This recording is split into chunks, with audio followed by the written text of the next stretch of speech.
So good morning and welcome everyone to episode 7 of our webinar series. This is Bridging the Gap, Indigenous-Led Clean Transportation for Saskatchewan's North, brought to you by Aurora Renewables and English River First Nations in partnership with Natural Resources Canada. I'm Mitch Carlson and I'll once again be your host for today's session. I'd like to begin by acknowledging that many of us are joining from the ancestral lands of the Cree, Saulteaux, Nakota, Dakota, Lakota, and Dene people, as well as the homeland of the Métis in Saskatchewan.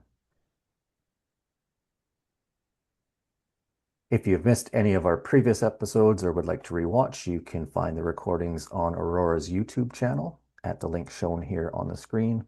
Today's session is also being recorded and will be posted here within the week. For today's webinar, I am very pleased to be joined by Travis Allan and Scott Sharabura. Earlier this year, I was lucky enough to see these gentlemen live on a panel at the annual Canadian EV and Charging Expo in Toronto, where they were talking about the build out of a national EV charging network. And I feel even more fortunate that they both agreed to join me here today to continue that conversation and provide perspectives on how this relates to Saskatchewan EV adoption. So as a reminder to the audience, if you have any questions, please enter them in the Zoom chat function and we'll do our best to address them before the end of the session. I'll be monitoring the feed while Travis and Scott are presenting. So with that, I know that you guys have a lot prepared for us today, so I'm going to get out of the way and let you kick things off, starting with introductions. Over to you, Scott and Travis. Perfect. Thanks a lot, Mitch. Really appreciate the introduction, and really excited to be speaking to everybody today. So just by way of a quick introduction, so we've got myself and Travis here. So my name is Scott Sharabura. I'm the president and founder of Sharabura EV Infrastructure Advisors, which is a consulting firm that works with charging networks across Canada. I used to, before I founded this company, I founded and led On the Run Charging, which is a large charging network, primarily in BC. It also has some sites in Ontario and Quebec. I'm based in Calgary, Alberta, and so I've got a good amount of experience, not directly in Saskatchewan, but experiencing Saskatchewan-like weather and Saskatchewan-like EV infrastructure coverage. And so I feel the pain for everybody in Saskatchewan who's driving an EV. We'll talk a little bit about that today. Travis, go ahead. Yeah, thanks. So my name's Travis Allan. I am founder of Allan Law and Policy, which is a law firm based in Toronto, but we work across North America on climate, energy, law, and regulations for companies that are looking to grow and scale and finance. And one of my big clients is the Canadian Charging Infrastructure Council, which is a group that Scott also is a member of. And we basically advocate for the regulatory and financial changes that are needed to unlock billions of dollars in charging investments across Canada. We focus on public fast charging, which we'll talk about today, but also residential charging and energy management, as well as multi-unit residential buildings and the charging that supports our electric fleets and buses across Canada. So, my job is primarily to work with our partners in government and help them understand the challenge, the economic benefits that our industry can bring, and how we can make some changes in order to really unlock that private capital and get all Canadians access to some better charging options. So really looking forward to speaking today. Right. So what we're going to dive into today is we had a bit of a chat with Mitch ahead of the discussion today, and we're going to be diving into the macro picture for both EV adoption and for charging infrastructure in particular. We'll talk a little bit about Canada more broadly, and then we'll talk about the prairies in Saskatchewan in particular, because obviously there's some unique quirks to what the situation is like in Saskatchewan. So you'll see a little bit of both as we go through. Travis and I are going to pass off to one another as we dive into it, but. Maybe Travis, just you covered a little bit already about the Canadian Charging Infrastructure Council. Anything more that you would add in on this front? Well, I think one of the things that has been really central to the sort of ethos of the Charging Infrastructure Council is we are not focused on just having Canada be a country where you can only have an EV if you live in a suburb of a major city. We really believe that the way we get to widespread EV adoption in Canada is by making sure all Canadians have access to the cost savings and convenience benefits of charging an EV. So I was really excited when Mitch reached out because there are some really specific things that we can do to help get better charging in places like northern Saskatchewan. So maybe I'll leave it there as a teaser, Scott, and we can talk a little bit about some of those policy interventions. But some of our members are there. We have many leading Canadian and international companies. And so I'd encourage you to take a look at our website as well to see some of the policy advocacy that we've been doing.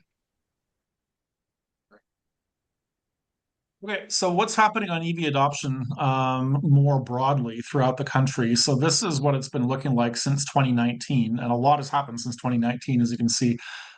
Main thing that you'll see here is across the country, there was a huge buildup and a huge amount of momentum that happened all the way through the end of 2024. And it got to the point where at the end of 24, it was almost 14% of new cars sold were electric, either pure battery electric EVs or plug-in hybrid EVs. Unfortunately, the purchase incentives that were in place to help support adoption went away in early 2025. And that had a huge impact on EV sales, right? There were also some provincial changes that happened at the same time in some locations. And so you saw this big, big, big drop, and you might have seen some of this in the press where EV adoption went down quite sharply, down to about 6% or even a little bit below 6%. Now, important what we're seeing now is that we're starting to see a little bit of rekindling of that demand. So first it started just naturally, people started to buy a little bit more. And then earlier this year, the purchase incentive was reinstated, at least at a federal level, which has also helped to jumpstart EV sales and EV market share. So we're still trying to regain the momentum I think that we saw a couple of years ago. But the good news is the industry is actually in a pretty good position. I think we're all excited to see what this is going to look like throughout the rest of 2026 and beyond. But we are kind of on the uptick now after what was kind of a tough year last year.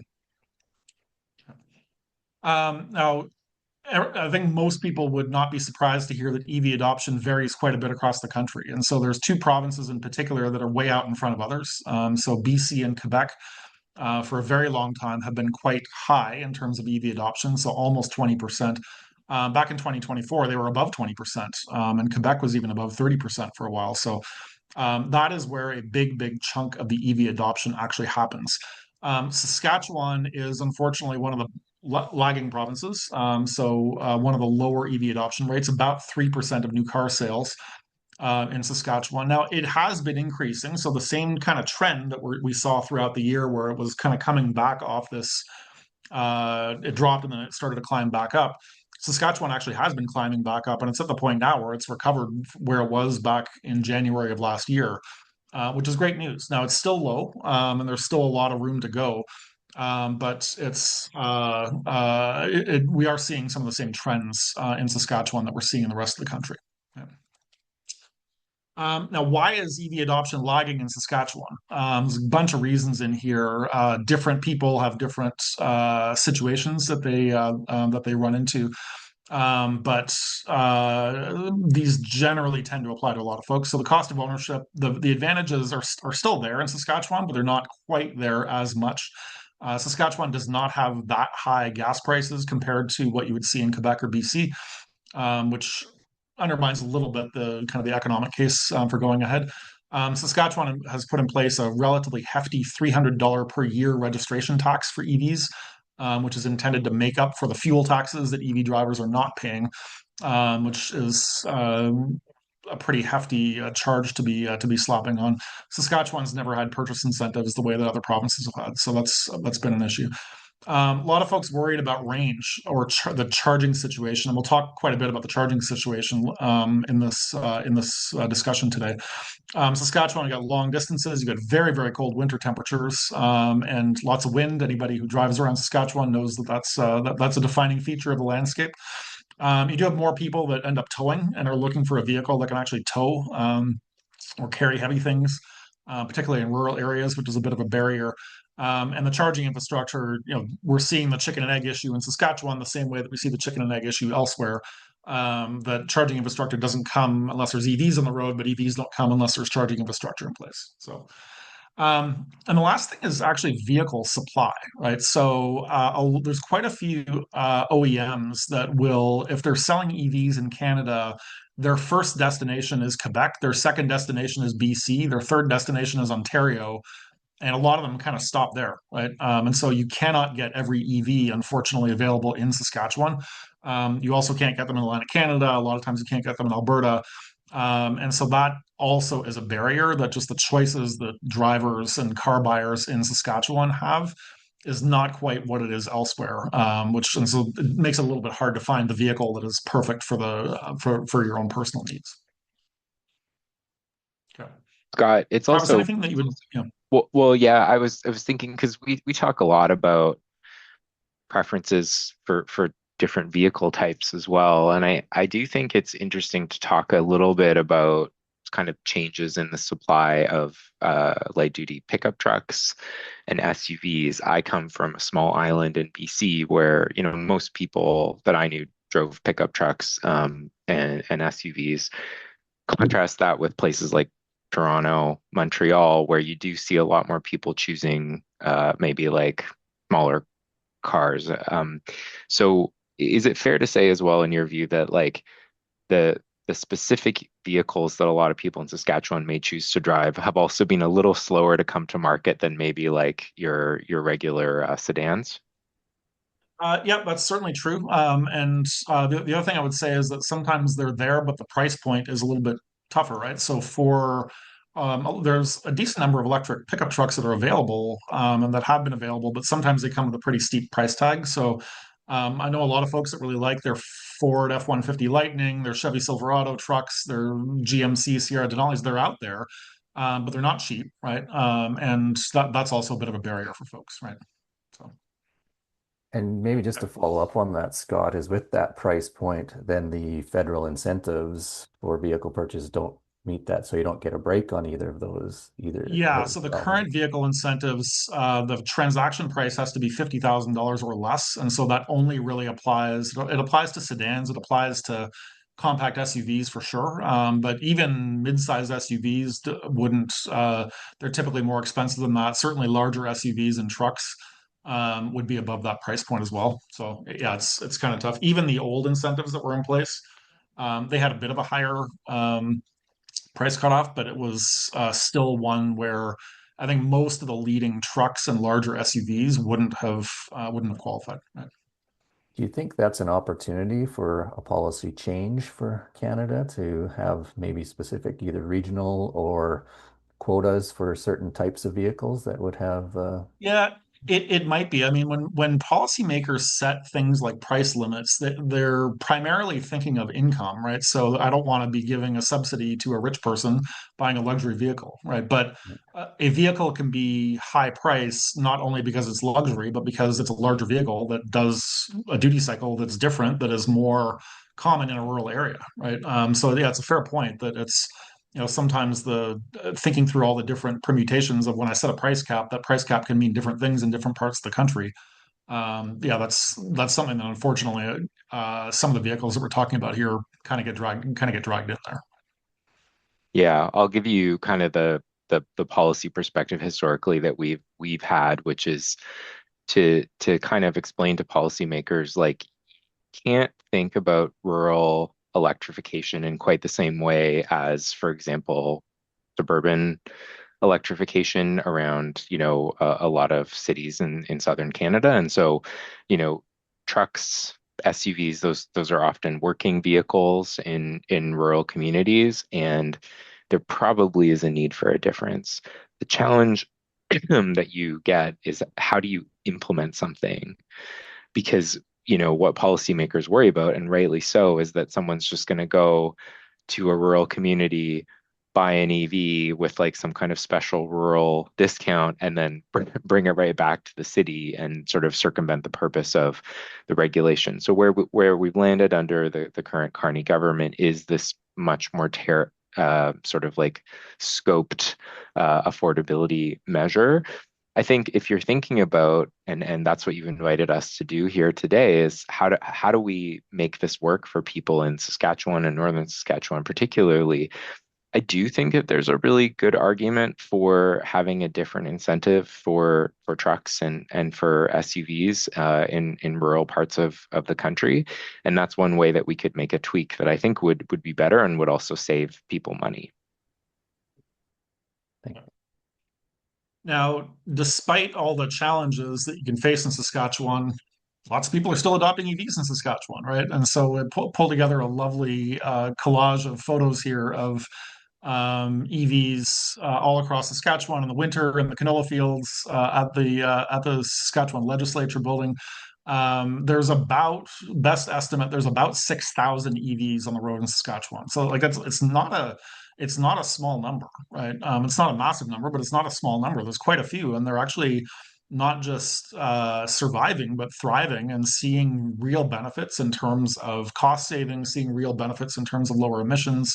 Being able to warm your car in the winter is a lovely benefit. So yeah, there are a bunch of people that are out there, and a bunch more people that could, right? And this is where I think it's helpful to think through. Like I think a lot of people would know some of the potential downsides of purchasing and driving an EV in Saskatchewan, but there are a lot of potential upsides here, right? So the cost savings are real, right? They might be a little bit less than they would be in BC, but they're still real, and they're still quite, still $20,000 saved is not anything to sneeze at. The fact that you're driving more, there's a bit of a upside and downside here. The upside is actually the more you drive, the more you save, right? Because it's just that people in Saskatchewan spend a lot on fuel, right? And so you're saving an awful lot of fuel if you're out there driving a lot. As long as you can charge the car reliably, then actually the more you drive, the more you save. In Saskatchewan, there's not nearly as much multifamily housing, so it is easier to charge at home. People that are in Toronto, for instance, or Vancouver, if they're in an apartment building or a high-rise condo or something like that, it's very difficult for them to install a charger at home. Saskatchewan's got the ability to do that. Most people have a driveway, right, which is a big benefit. It's and so that's great to do. Charging infrastructure, we'll talk a little bit about that in a moment, but there is already quite a bit of charging infrastructure in place. It's more possible now because vehicle ranges are longer than they used to be, and so the average EV now is pushing up close to 500 kilometers of range. If we had done this presentation a couple of years ago, that would have been 400 kilometers, and a couple of years before that, it would have been 300 kilometers. And so that's now all of a sudden, if you do have longer driving distances to go between towns, or if you live in a rural area and you're going into the city for shopping or whatnot, it's more and more feasible to do if you have a longer range vehicle in place. We talked about the federal incentives, so those are back now, and those apply to everyone. If you're as long as your vehicle is under $50,000. I cannot tell you how awesome it is when it is minus 30 outside to remote start your car and get into a warm cabin because you cannot do that anywhere nearly as easily in an ICE vehicle. So that is one of the unsung benefits of driving an EV in the prairies. And especially if you're like me and you park your car on the driveway instead of in a garage. Travis was talking a little bit about this, but if your living situation still requires long distances, remote driving, towing, and a pure battery electric vehicle as your only vehicle option is maybe not in the cards yet, there's still some options that are out there, right? So these are really good situations for a plug-in hybrid vehicle, right, where you can do the bulk of your driving on a small battery, but then you do have a fuel tank for the trips that you're doing that are longer. Or there's a lot of folks that have a multi-vehicle household, right? And it's a lot easier to say, look, I've got two cars in the house. Let's make one of them an EV, keep one of them as a conventional vehicle. And then in the event that I need to do something that is quite remote, that is getting away from charging infrastructure, I've got that in place and I can do that, but I can still get the benefits from my day-to-day commuting and from shorter weekend road trips and that kind of thing. So there are still options. So there actually should be quite a bit of opportunity in Saskatchewan for anybody who's looking at making that switch. There was a comment that came in here, and I know, Travis, you addressed it a little bit, but one of the comments says there's incentive for commercial EVs as well. Travis, do you have any more comments on where people can find that or what that relates to? Yeah, so Doug in the chat pointed out very helpfully that we're talking about consumer incentives, which are obviously important drivers, but there are also tax incentives that can apply specifically for kind of like business vehicles. So this is a different structure than like applying for some kind of grant. It's typically done, I think, through your tax filing, but those can be really beneficial. And so those are available on the Canada Revenue Agency website for more details, and those can be really helpful. And by the way, there's also some incentives that can apply to like charging as well. So really good to talk to your accountant if you have a business. Okay. And would that exclude municipalities then if it's or like is it private businesses or where does that cut off? I That's a really good question. I don't think that municipalities would have Exactly. the same Yeah. tax structure because I don't think that they pay taxes in the same way, but I'm not an expert in that area, Mitch. Yeah. Okay. Thanks. We'll look into that because that's I know that there are other incentives and for municipalities to look at EV adoption as well. But okay. Carry on, Scott. Sorry. Okay, yeah, no problem. So we'll shift over and talk a little bit more about charging infrastructure, which is near and dear to my heart and to Travis's heart. So there's a lot of chargers out there. I guess that's the first point that I would mention. And a lot of times, I don't know if there's any folks on the call here that are not yet driving an EV or haven't yet done a big road trip. A lot of times people don't know exactly how many chargers are out there or where they are because they don't invest in the same massive signs that gas stations have been doing for decades, right? But there's a ton of charging stations that are out there. So right now that we're closing in on 10,000 fast charging ports across Canada, which is at about 3,000 locations. Just if anybody's curious, I come from the gas station world. There's about 11,000 gas stations across the country, so we're not quite to the point where there's as many charging stations as gas stations, but it's starting to get up there, right? So 3,000 locations is quite covers quite a lot of the country and covers quite a lot of the major highways across the country.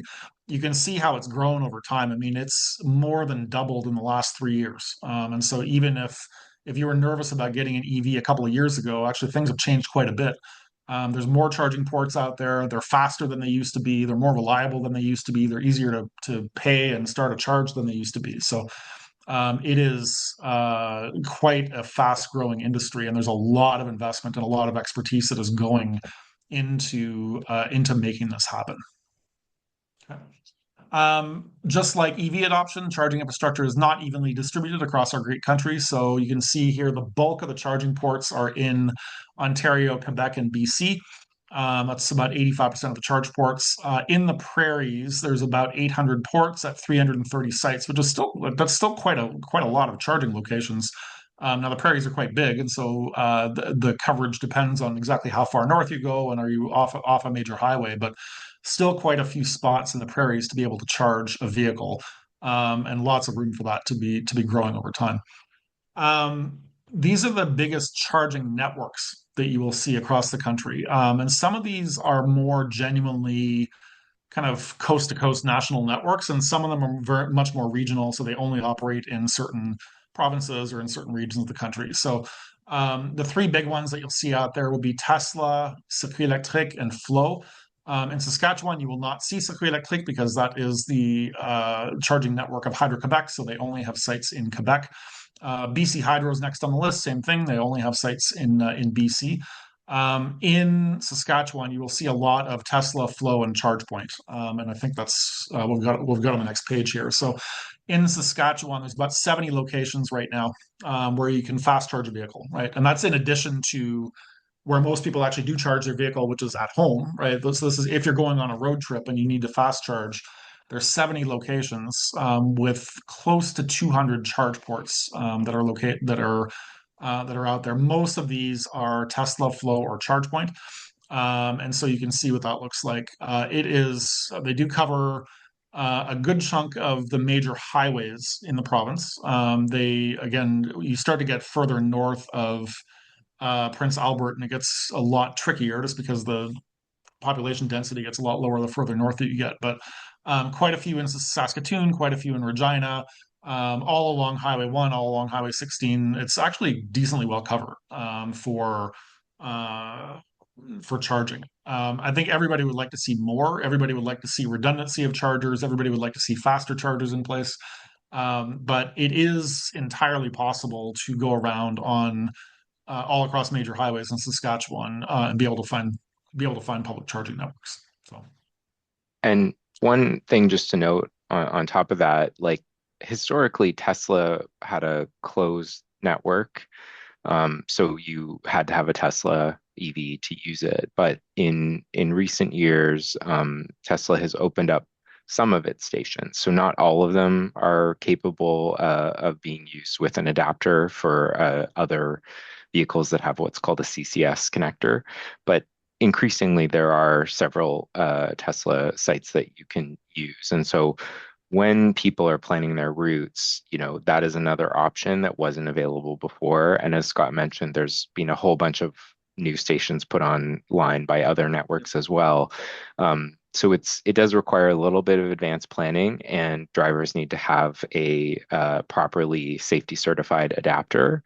But that can also basically expand the number of stations that are available.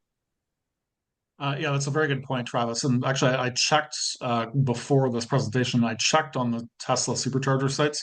Most of them in Saskatchewan actually are open to non-Tesla vehicles, which is great because actually there's a good number of locations where the Tesla supercharger is the main point, and there isn't much else in the immediate area. So actually having access to that is a big change versus what it would have been like before the Tesla network was opened up.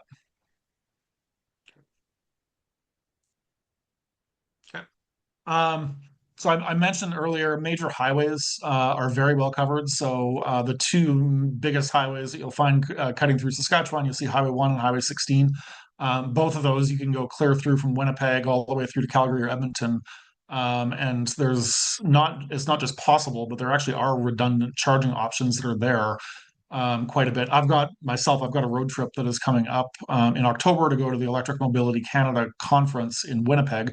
I have pledged to drive that, so I'm gonna be doing that myself. And actually, the top map that you see here is I mapped my own car to what it was going to take to get to Winnipeg. And there were actually quite a few different options, right, to be able to go. So it was not, hey, this one charger was the only one that worked. It's There were actually several options that I'd be able to choose from. So that was really good to see. On the right hand side, you'll see the top 10 municipalities in Saskatchewan. All of them have fast charging in place, right? Nearly all of them have a 150 kilowatt or above charger in place. Weyburn is the only place that is still suffering with only a 50 kilowatt charger, but every one of these towns and cities has fast charging in place. So if you're going from town to town to town in Saskatchewan, you can actually do that quite nicely, even just at in those major centers across Saskatchewan.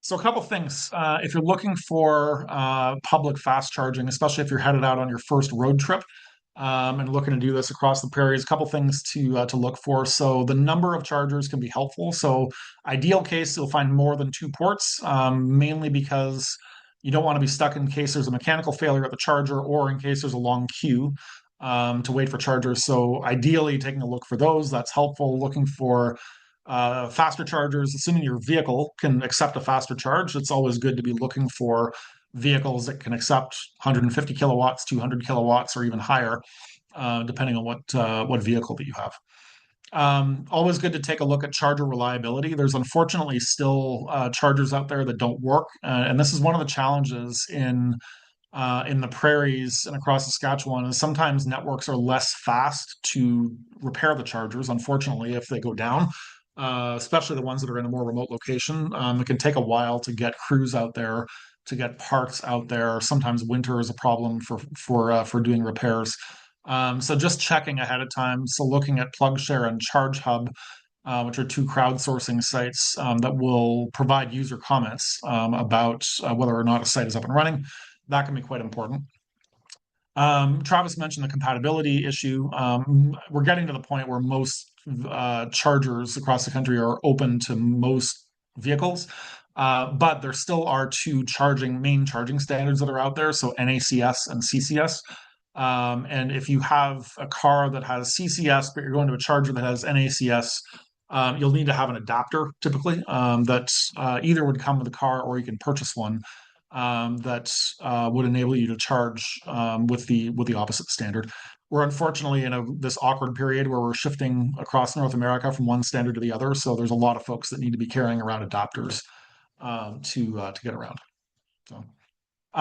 If ideally you'll be able to find a site that has amenities, right? So being able to find a site, I mean, first of all, with a bathroom is the number one thing I always look for, but coffee shops, restaurants, convenience stores, I think increasingly charging networks are trying to put their sites and chargers in places where people can do something while they're waiting for their car to charge. It does take a little bit longer, right? It's 20, 25 minutes, maybe longer, depending on how big your battery is. And so it's a good opportunity to grab lunch. It's a good opportunity to grab a coffee. But you can only do that if the charger is conveniently located to a Tim Hortons or to a Starbucks or something like that. Right? So take a look for that when you're looking to charge. Look at price. I mean, some networks charge more than others.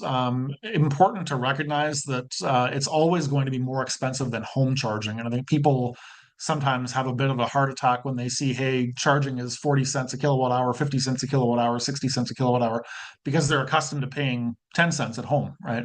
That's just the nature of it. I mean, it's expensive to put a charging station in place. It's only a small proportion of what any driver is doing. But if you do look across different networks, you can see some sites are more expensive than others. So always good to keep an eye open for that. And then payment is another one, right? A lot of networks require you to download an app in order to start a charging session. Some will accept just a credit card tap or a debit card tap, relatively simple to do. So just know that before you go to any charger, because that's it can be quite simple to start things up, but you have to know ahead of time what you're facing. Yeah. If you're wondering where to find public chargers, there's three excellent sources that you can go to. So I talked a little bit about aggregator apps, so PlugShare, Charge Hub, and a better route planner. These have maps of essentially all public chargers out there, and they do have some great filtering capabilities in place. If you want to look for particular speeds, if you want to avoid particular networks, anything like that. Often they will have live updates, so they will say, "Hey, this site has 6 chargers, but only 4 of them are available right now." That kind of thing, so you can see if a site is busy or not. And probably the most important part of these is user comments, right? So user comments will tell you, "Hey, I had a good experience," or I had a bad experience," or I didn't get the charger to work at first, but this is what I did to get it going. Those can be super, super helpful. And I do encourage anybody who is out there charging, leave a comment on PlugShare or Charge Hub. Like these are very, very useful for your fellow drivers. As so, a little bit of pay it forward if you guys can take a look at that. A lot of folks are finding chargers on their onboard nav system, right? And so cars are getting increasingly sophisticated at being able to find and navigate to the list of public chargers that are out there. That's quite good to see because hopefully it makes road tripping and route planning a little bit easier for folks. Again, that kind of depends on the vehicle. So Tesla's had this for a very long time. Other EVs have been getting a lot better. Some are better than others. So it just kind of depends on what car you have and how old it is. But that's a quick and easy way to find chargers. And then actually just Google and Apple Maps are doing a better job of being able to list chargers and getting more and more information in place as well. They're obviously really great for route planning, but they also are starting to incorporate, hey, if I'm driving an EV, this is where I need to stop. And so that's another resource that people have found as well. And maybe just one addition to these, I use all these myself when I'm doing longer road trips. I also like the apps from some of the major networks. They can be really helpful as well for specific information about where to find the vehicle. And I would typically initialize a charging session through the app because I find it much more convenient.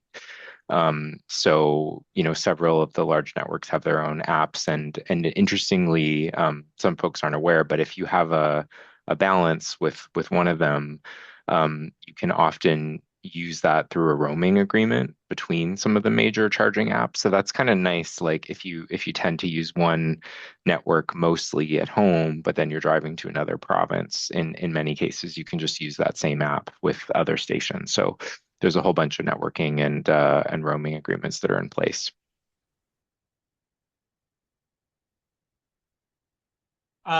One of the biggest challenges that we see out west in particular is northern communities, and this includes a lot of First Nations communities. So It can be tough to get charging infrastructure in place for a bunch of reasons, right? Sometimes there isn't the right kind of power line that's available depending on where you are. Sometimes like a lot of times the road is just less trafficked. And so there's less incentive for a charging network to build up in a place where utilization is going to be low. And so that is definitely the tougher nut that is yet to crack. Now, interesting case example here is in BC, where BC Hydro, at the request of the provincial government, engaged in a huge effort to electrify the highways all the way up to their northern border, like so all the way up to Yukon. And they completed that. I want to say I think it was last year that they actually completed that. And so you can see out there, they've obviously got still more chargers in southern BC, but you can see a couple of the key highways that are going right up north. They've got charging at certain intervals, so that you actually can drive all the way to Whitehorse and not have too much difficulty, even up in northern BC. So northern Alberta, I know, has got some, like, it's possible to drive to Yellowknife, but it's not the easiest thing to be able to do. I think northern Saskatchewan has still got a lot of challenges, as I mentioned, when you get further north of Prince Albert. But this is something that's been a challenge in every Western province. Same thing, Ontario, Quebec have had more challenges electrifying the north as well. Yeah. So, Travis, maybe I'll leave this one for you to cover just as we wrap up here a little bit on what would actually encourage companies to build more charging infrastructure. Sure. Yeah. So, Scott and I come from the private sector, and we are very focused on not just like fixing little cosmetic problems, but unlocking really big investments all across Canada. That's kind of why we do what we do. And so at the end of the day, the real way that you go from 3,000 stations to sites, I should say, to 10,000 sites, like Scott was talking about earlier, is you fix the barriers that are actually slowing down investment. Um, so the way that I like to think about this kind of issue is there's the changes we're making to unlock billions of dollars of capital, which typically need to be made at the federal and provincial level. And then there are the changes that we can make to fix local connectivity issues, which, maybe are not national scale problems, but they could unlock a whole bunch of people being able to comfortably drive EVs in one community or in a couple communities that are connected. And I think both of them are very important. So, I'm going to start with the local because I think that that's really relevant to what we're talking about here today. I've helped to advise US states and also several Canadian provinces on how to think about um, making sure that you've got connectivity. And we've been talking about this a lot lately in Canada. Like, how do we get people excited about EVs? How does the federal government get involved in charging? And what we've come up with is, first you look at connecting the cities. So that's why Scott was showing the major cities in Saskatchewan. Then you talk about connecting maybe some other communities, but also looking at connections for things that Canadians find really important. So major recreational areas is a huge issue. Making sure that our parks are connected, making sure that our lakes are connected, places where Canadians like to camp and go to recreational properties. Um, so it can be really helpful to look at a provincial scale or a regional scale at where you have people moving, where they're driving more than the comfortable range for their residential charger. Because especially in rural Saskatchewan, like people are not going to have a problem charging at home in most cases because they don't live in condos and apartments.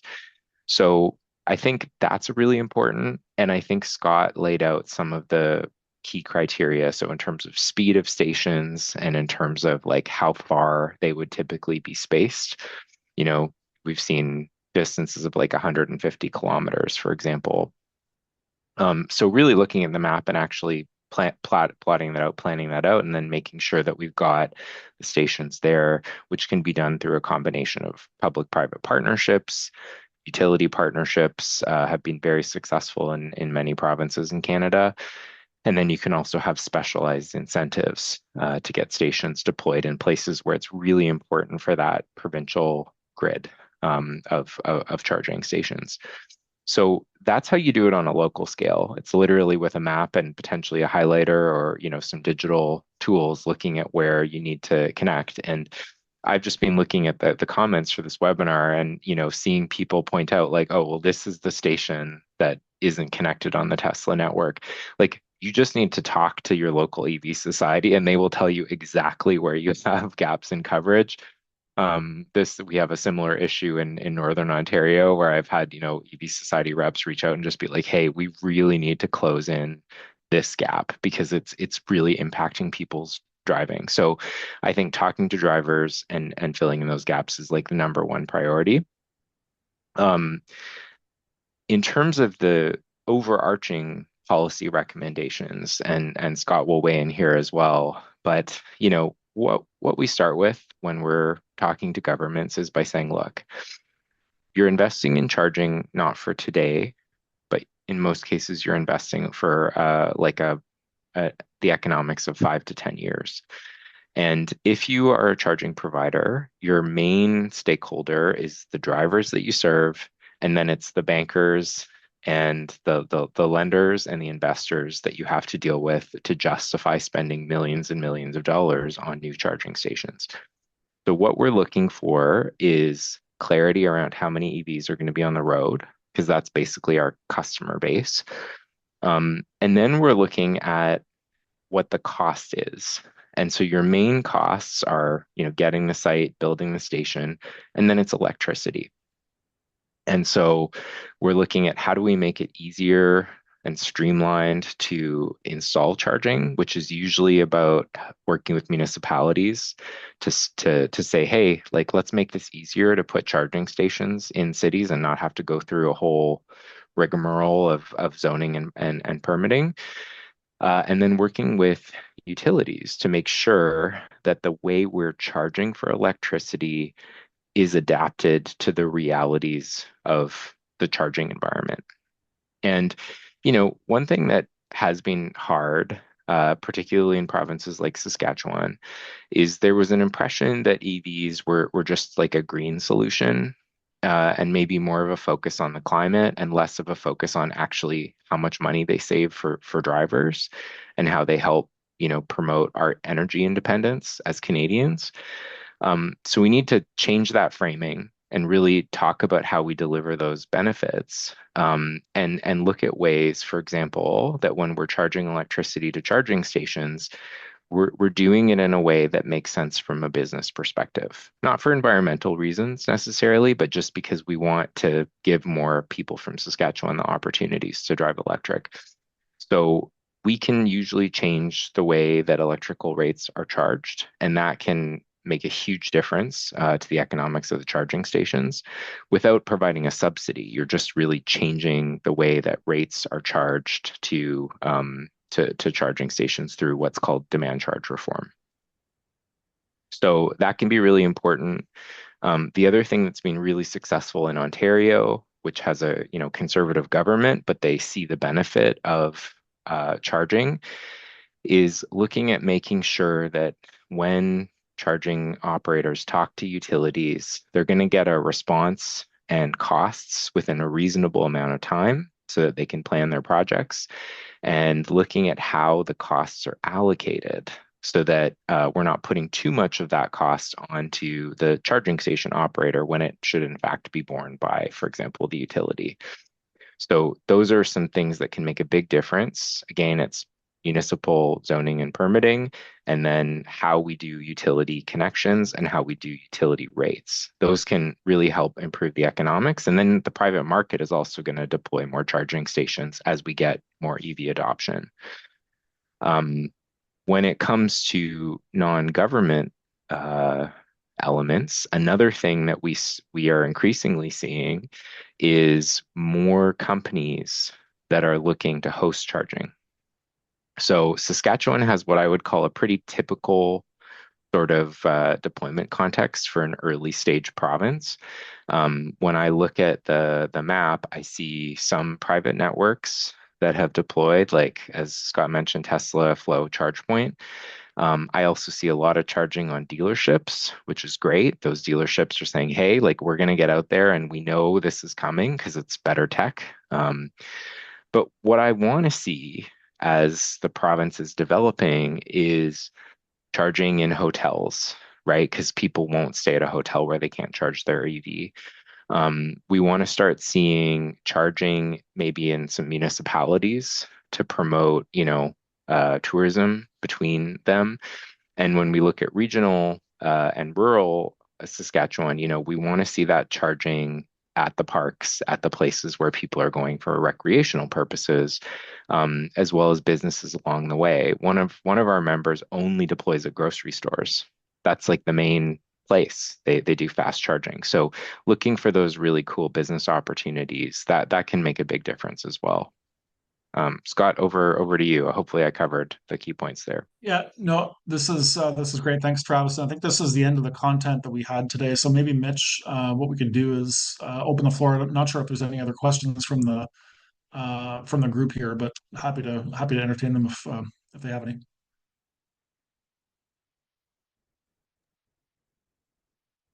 Uh, Mitch, I see there's one question in there which looks like a really interesting one from Kevin Mack. Did you want to read it or do you want me to? You're on mute.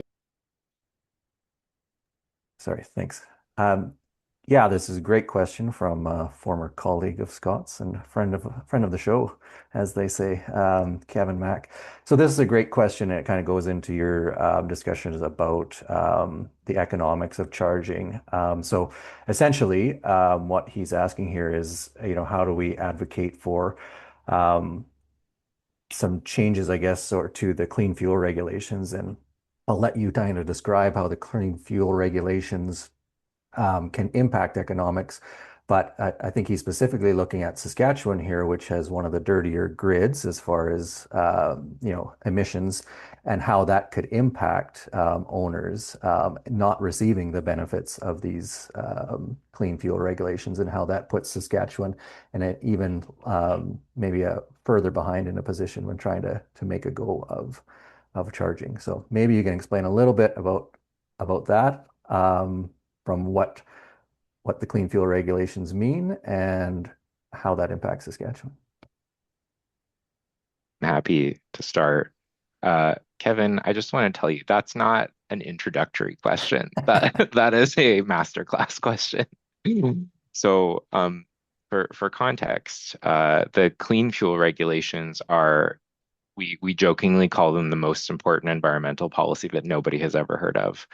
And they are the part basically of Canada's climate regs that have survived. What they do is basically they say, hey, if you're importing or refining fossil fuels, you have to have credits to sort of balance out the greenhouse gas emissions that you're making for that fuel. They're amazing because they support Canadian agriculture, they support canola, they support, turning the waste from fryers into, clean fuels. So they're an amazing policy tool, and they also support EV charging. So there's credits that are given for EV charging. So there's broad consensus support for this policy across Canada, including in the prairies. And what is really interesting about them, though, is the amount of credits you get from a charging perspective vary based on the emissions intensity of the grid that you are operating in. So, for example, if you're in Quebec or in BC, which are primarily like clean hydro jurisdictions, you get more credits per amount of kilowatt hours dispensed. In a grid that is more emissions intense, like Saskatchewan's, which has more, I believe, coal and gas power, you would get a lower amount of credits. So it's kind of a missed opportunity. And so I think what Kevin is getting at here is like, can we do more basically to offer more efficient electricity to the grid and pair that with clean fuel credit generation from EV charging so that we could get more credits because we're using what would be called a different carbon intensity. So I think that's a really great point. There's so much opportunity for clean generation in provinces like Saskatchewan. And I would say, CCIC strongly supports it. We have consistently advocated to the feds that they should allow you to pair, for example, clean solar or wind with EV charging to have an alternative carbon intensity. That's already been done in some jurisdictions in the United States, and I think we're strongly supportive of that. Although it's a bit of a more complicated structure, but I think it's a great idea and a great alternative.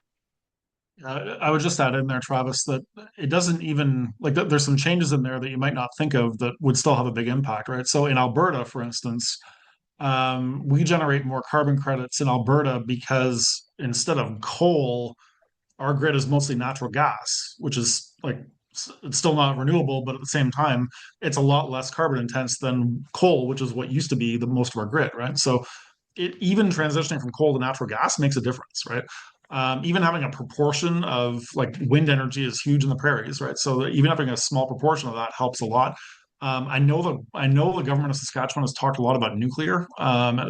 That's most of Ontario's power is nuclear, right? It's a very like low emission source, and that's the source of the credits that you get in Ontario is not mainly from hydro; it's mainly from nuclear, right? So there's lots of different ways to get there. But yeah, Travis is right that this does ultimately come back to EV networks and drivers, right? So I don't know if people know this, but the most expensive charging networks in the country are in first Alberta and second Saskatchewan, right? And it's entirely because of the lack of carbon credits. It's EV drivers that pay the price for that.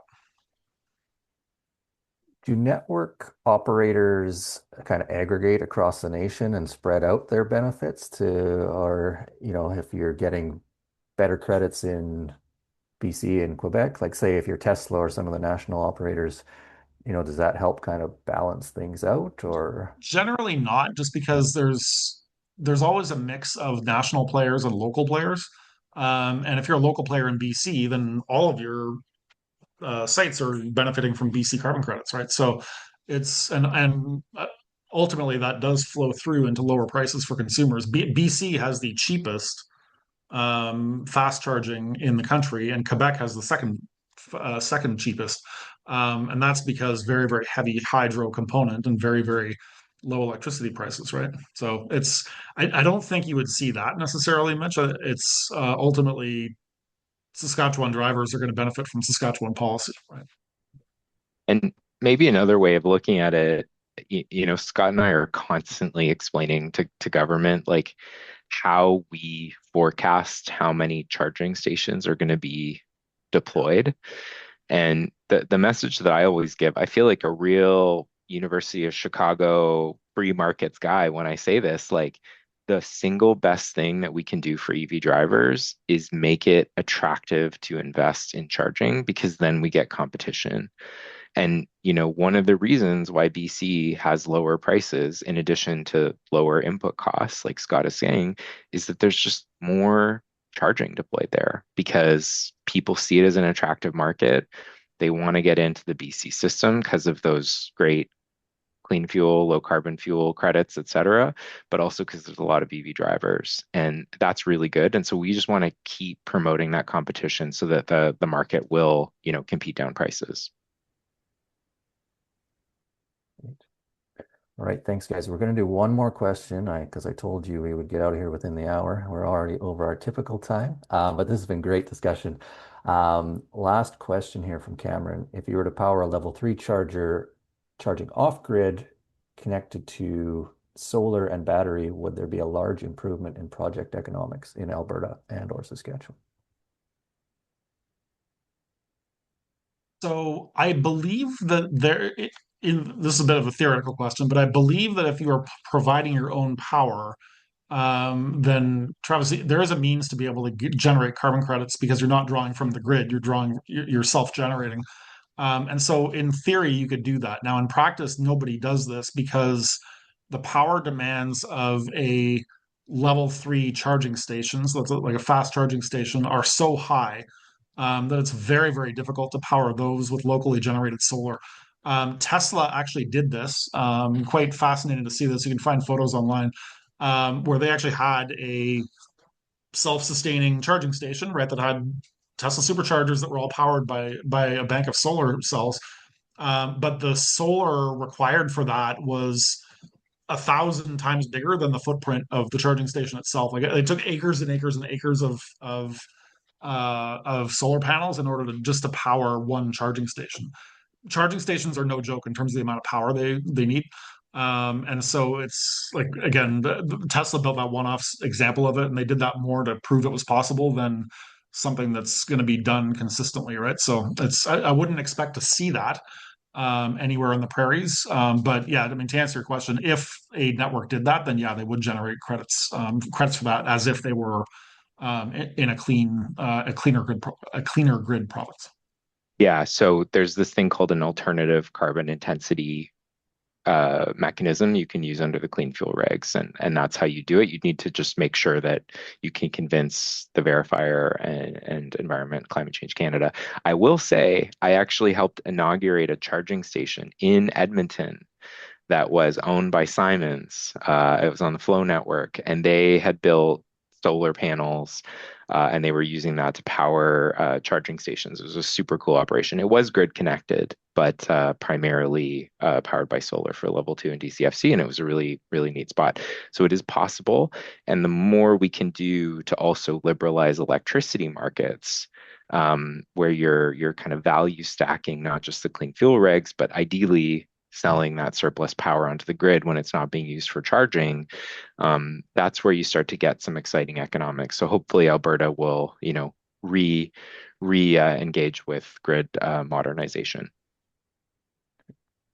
All right, thanks guys so much. And thanks everyone in the audience for your great questions today. We do have to wrap things up and move things on. So thanks very much. If you do have any questions, please feel free to send them in through our website, which will be on the next slide here. But I just want to have a brief talk about what we'll be doing next month. It's kind of hard for me to believe, but we're already over halfway through our campaign's webinar series now. And as such, I feel like it's a good time to do a bit of a recap of what we've learned so far, and get into a little bit more details about some of the resources and the mechanisms available for those interested in Saskatchewan to help take advantage of the many benefits of electric vehicles that we've talked about. So I'll be reviewing some of the incredible resources that we have available to help learn about everything EV, and we'll also take a closer look at EV performance specifications, vehicle investment model, review of charging infrastructure options from home charging all the way through to DC fast chargers, and then look at some funding support mechanisms that are available in the province through the Green Municipal Fund from Federation of Canadian Municipalities, and some investments available for charging infrastructure that is available even in the province. And so you can pre-register for that today by scanning the QR code here on the screen, or you'll find a link on the website again as well. So Scott and Travis, thanks very much again for joining and doing such a great presentation for us. And again, the audience was great participation today. Wonderful job, you guys. Appreciate it very much. And with that, until next time, thanks again for everyone for joining. Have a wonderful day. Take care.